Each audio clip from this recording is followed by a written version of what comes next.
Everyone, welcome to JRF अड्डा। कैसे हैं आप सब लोग? मेरा नाम वर्षा गौर है। मैं आपकी पब्लिक एडमिनिस्ट्रेशन की एजुकेटर हूँ। ये मेरा इंट्रोडक्टरी बायो है। इसी के साथ डाउनलोड कर लीजिए जेआरएफ अड्डा एप्लीकेशन। आपको यहाँ पर फ्री टेस्ट और क्लासेस के पीडीएफ्स मिल जाते हैं बिल्कुल फ्री में। फुल लेंथ मॉक टेस्ट आपको एवरी संडे मिलता है। काउंसलिंग सेशंस आपके लिए यहाँ पर हो रहे हैं।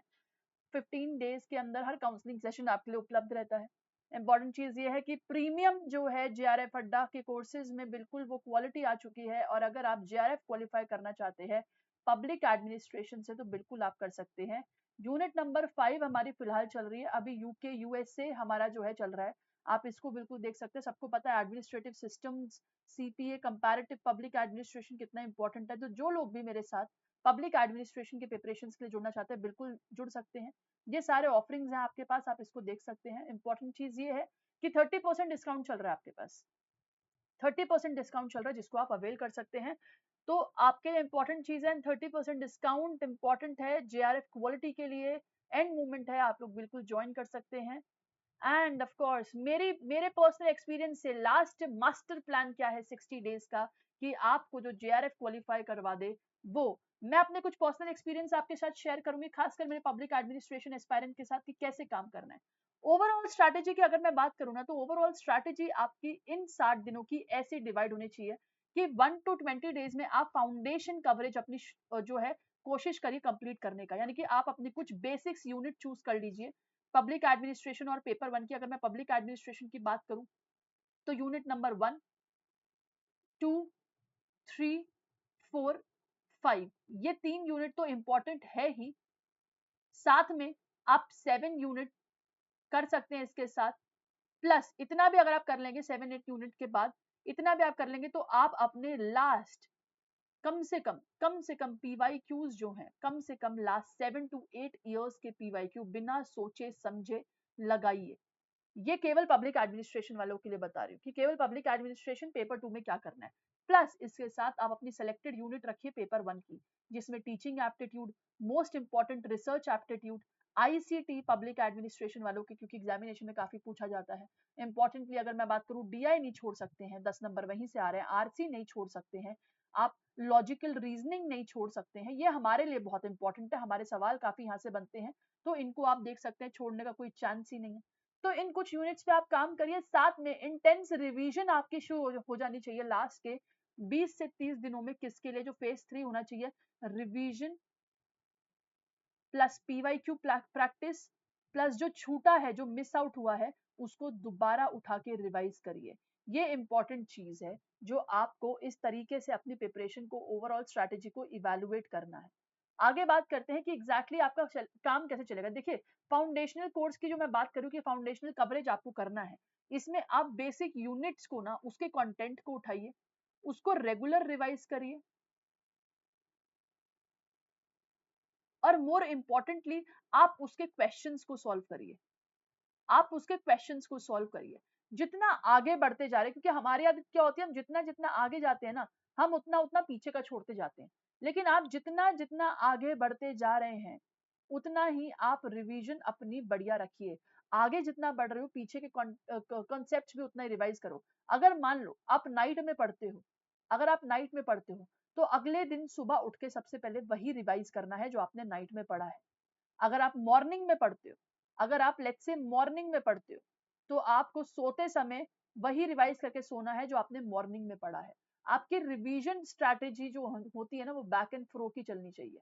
बैक एंड फ्रो की, जैसे हम अपना चप्पू चलाते हैं ना, आगे पीछे, बस वही साथ साथ लेके चलना है आपको अपनी रिवीजन जो है प्रैक्टिस को। इंपॉर्टेंट चीज ये है कि intense revision, mock test, exam strategies, ये सारी चीजें अगर मैं आपको बताऊं ना, ये एंड मूवमेंट जो बोलते हैं ना लोग, एंड मूवमेंट पे हो जाएगा, एंड मूवमेंट पे हो जाएगा, लेकिन नहीं।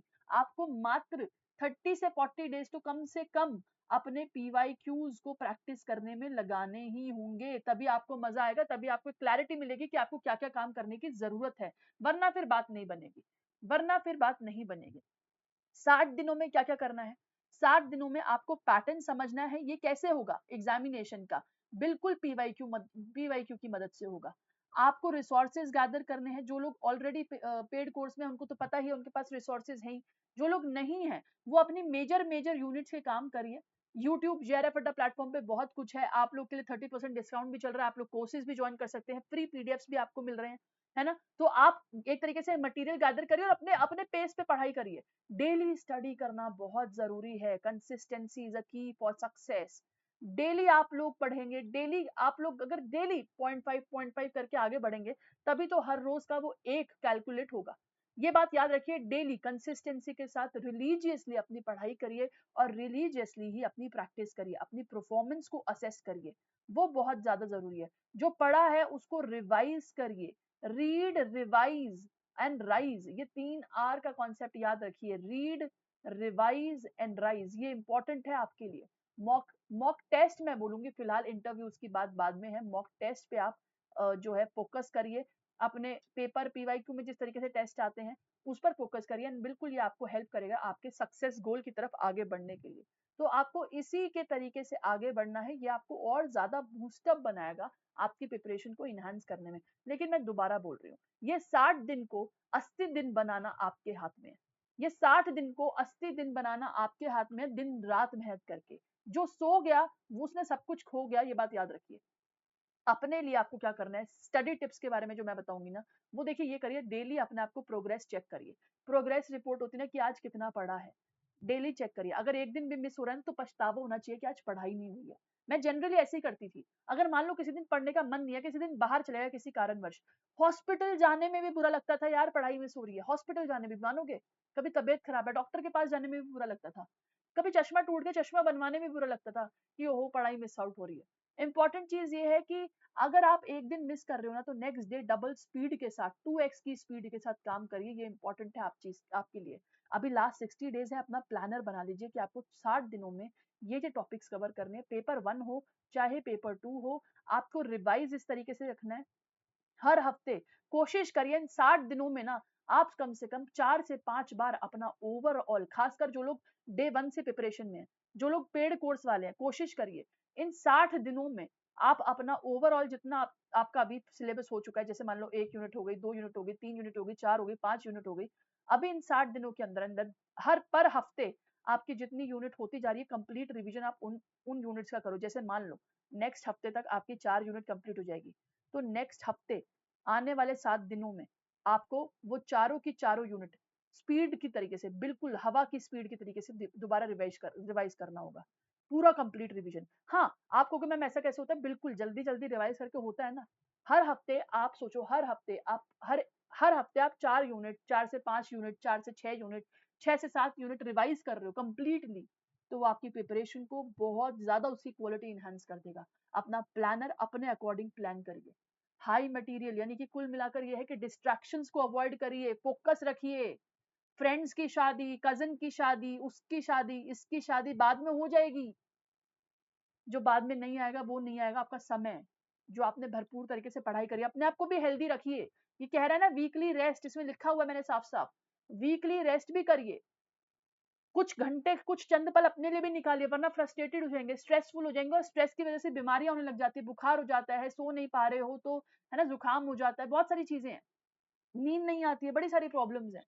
तो अपने आप को भी लेजर पीरियड दीजिए, कुछ रेस्ट करिए, आपकी प्रिपरेशंस को राहत दीजिए, थोड़ा सा स्ट्रेस लेंगे तो वो प्रोडक्टिविटी नहीं आएगी।